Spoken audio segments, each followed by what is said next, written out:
Welcome to the Passive Income Machine podcast, where we show you how to break free from the grind and achieve real financial freedom in 10 years or less.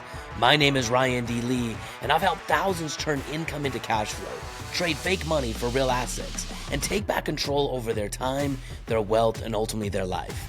Each week, you'll get strategy, tools, and mindset to build your own passive income machine. So my friends, sit back, relax, and enjoy today's episode.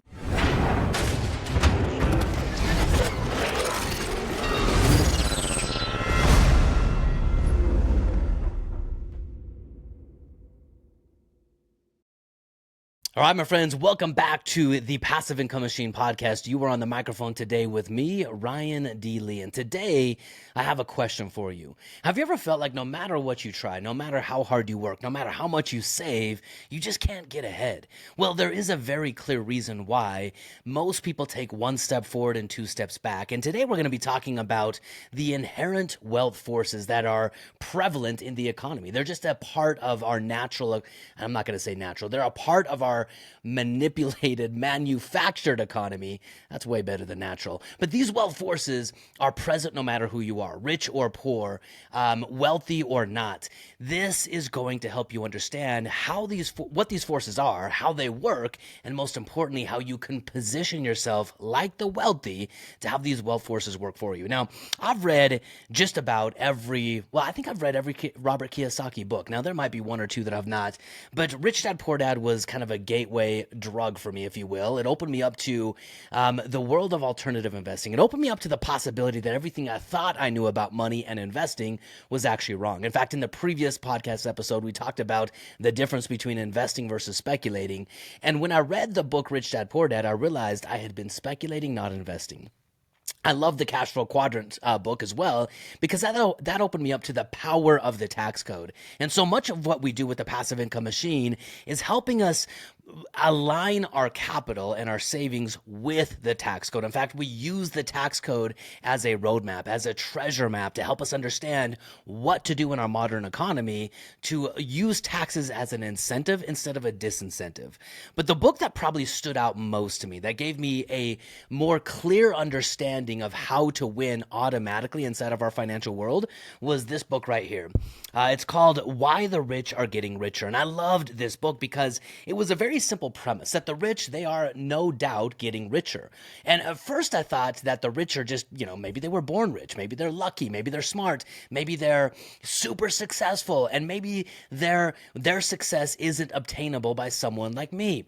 But what I realized is, now, while the rich might actually be smart, they might be really good at what they do. I'm not taking away anything from that. What I'm going to tell you is the rich oftentimes get richer because whether they know it or not, they're aligning their money and their activities with these wealth forces. So the question I have for you as we get into this are the wealth forces, in your opinion, are they working for you or against you? Now, since you don't know what these wealth forces are, when they're working against you, it's kind of like playing offense, on your end. But, let's say you're a Pee-wee football team and you're going up against the NFL defense, right? It's almost impossible for you to make take any ground and make any real meaningful progress inside of our economy, let alone achieve financial freedom in 10 years or less. So let's talk about these four wealth forces. Now, these four wealth forces are kind of like gravity. In our world, gravity governs the way things fly. It governs if an apple is going to fall from a tree and hit me on the head. It governs our world. Gravity is a natural part of the world that we live in, but we can't see it. We can't touch it.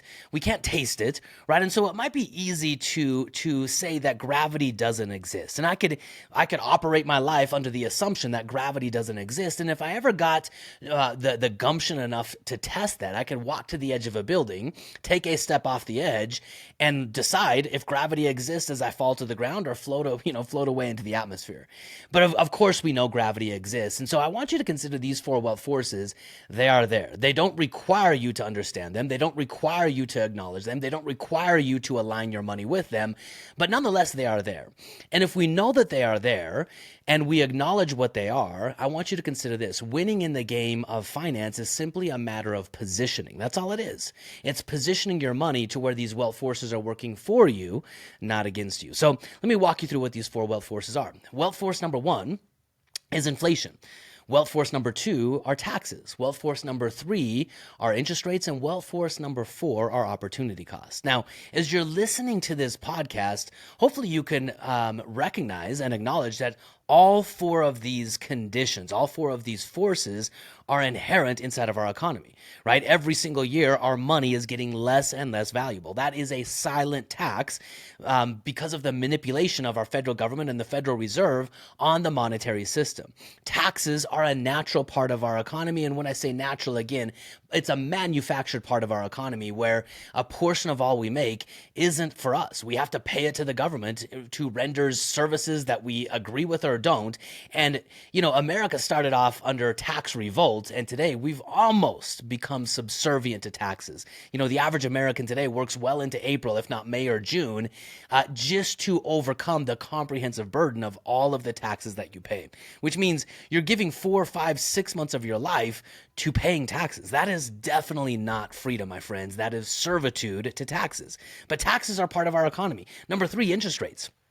Interest rates on loans, interest rates on credit cards, interest rates on mortgages, interest rates on student loans. Interest rates are part of our economy. I mean, there is probably a vast minority of our economy, or of the people in our economy, who don't have any debt and are therefore not governed by interest rates. But I want you to consider, even if you're not governed by an interest rate, you're still being governed by an interest rate in the form of inflation. And we're going to talk a little bit about this, how these all play together. And the fourth one is opportunity cost. Dollars are limited. And, every time you allocate a dollar to something, you are by default forfeiting the other thing that the dollar could have done in your favor. So I want you to consider this. If you're fighting against these wealth forces in your financial plan, it's kind of like having a headwind that you're flying into.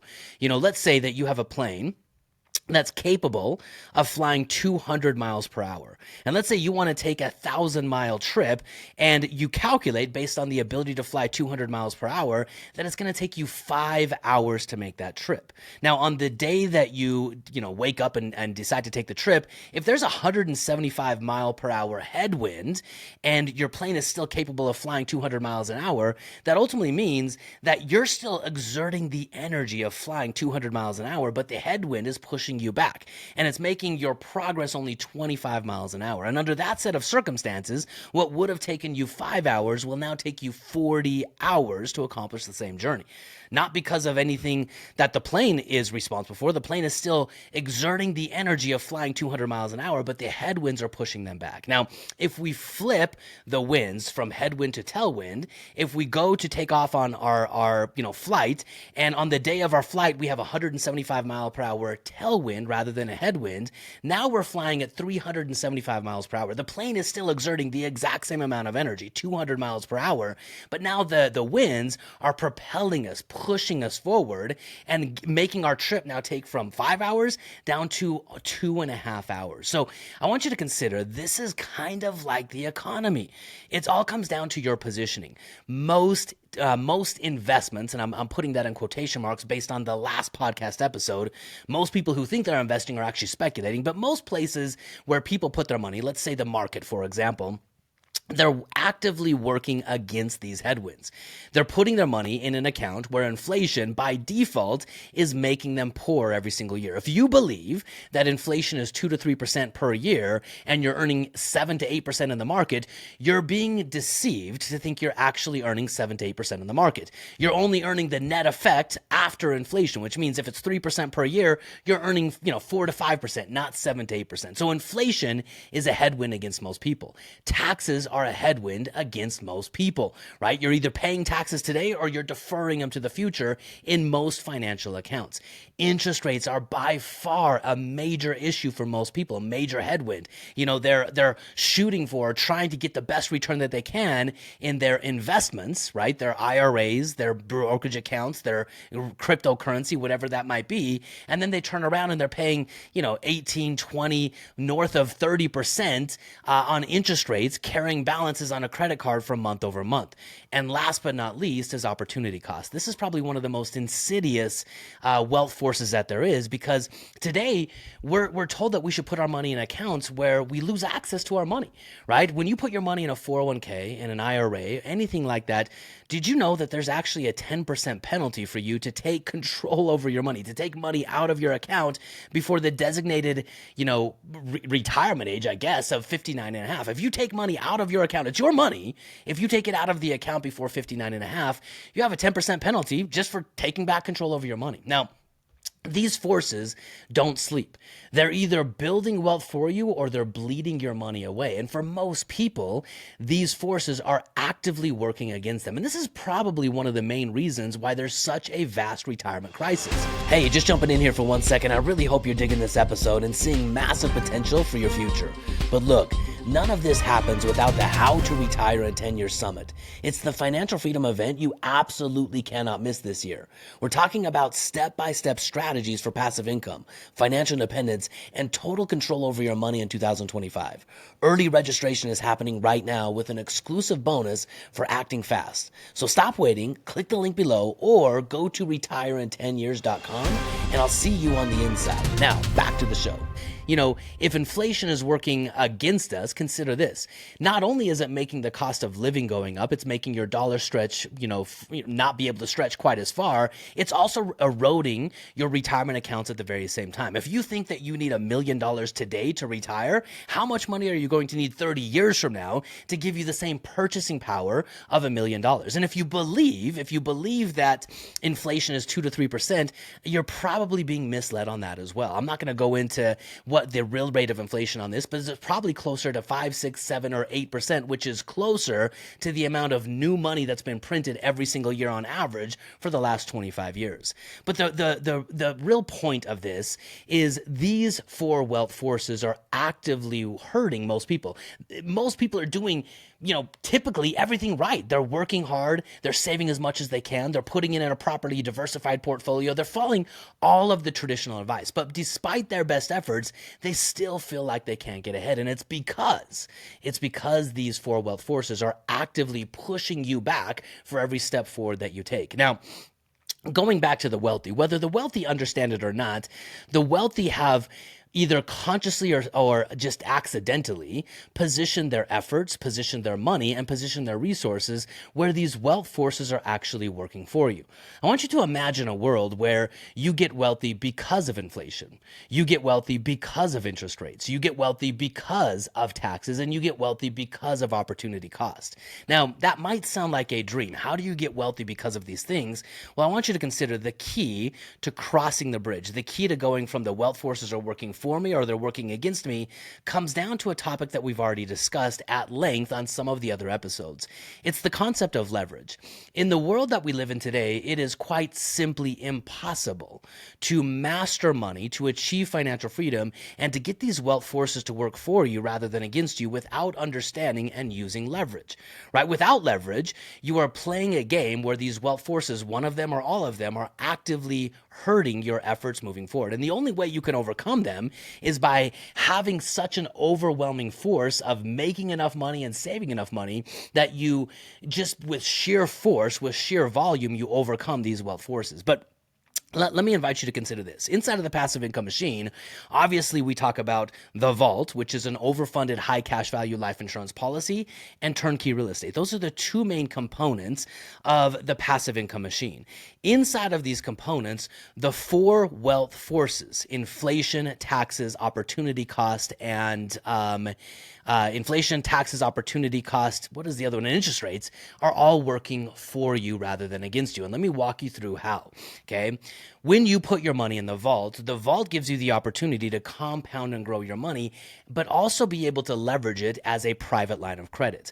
Because you're leveraging it, you're both working, with time, allowing your money to compound, but you're also overcoming the effects of inflation. You're using your money today when it's most valuable to you. Now, second to that, when we use our money as a 20% down payment to buy a single family home, the bank puts in the other 80% of the money to acquire the asset. And all we're really doing in this example is we're converting fake dollars into real assets. Now, because the bank puts in 80% of the capital, again, leverage is working on our behalf. We need fewer dollars to control an actual asset. And here's where these four wealth forces are working for you, right? Number one, inflation.